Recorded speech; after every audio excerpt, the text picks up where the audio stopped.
өчигдрийн байдал маргааш нөгөө төр тавтагдана.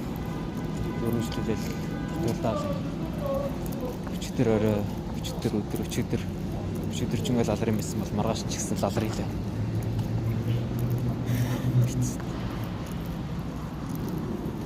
Харин өчигдөр ч ингээл сайн байсан бол маргааш ч гэсэн сайн байна. Юу гэдэг нэ гэвэл чи нэг удаа лалартаад цахилгаан утаалчвал хараад ицсэн дараагийн секунд бүр лалрын тахал. Лалрын араас нь дахиад лалрын. Тэгээд яг үүндээ гаргалгааны юу юм бэ гэж юу? Чи эзэж лалартахгүй л байх хэвээр. Эзэж хараад ицсэн цахилгаан утаалахгүй л байх хэвээр гэж. Үгүй ийм байх хэвээр гэж. Өчигдөр эмарт ажиллаад 10 хэдүүлээ. 10 гэж ялуу. 10 гэж тараад тэгээд 11 гэж орж ирээд 11:30 гэж гэртээ ирээд ундаг дугаа унаад 15 км-ийн зад ундаг дугаа унаад ингээд гэртээ ирээд унтахын оронд лалар царайлал лаларцснаас одоод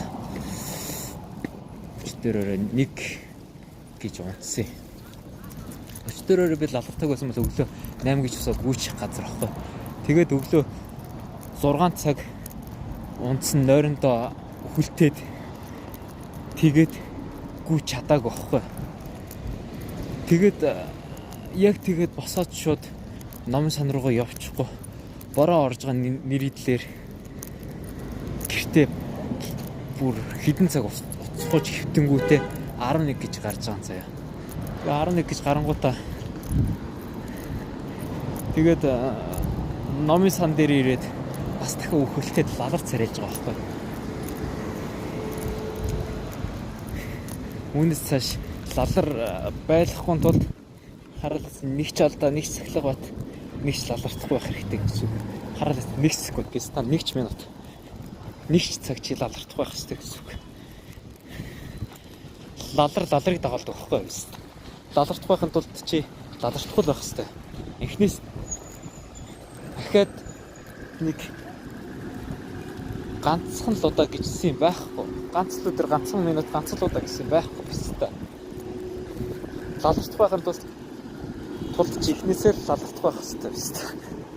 Хэвээр юм аа.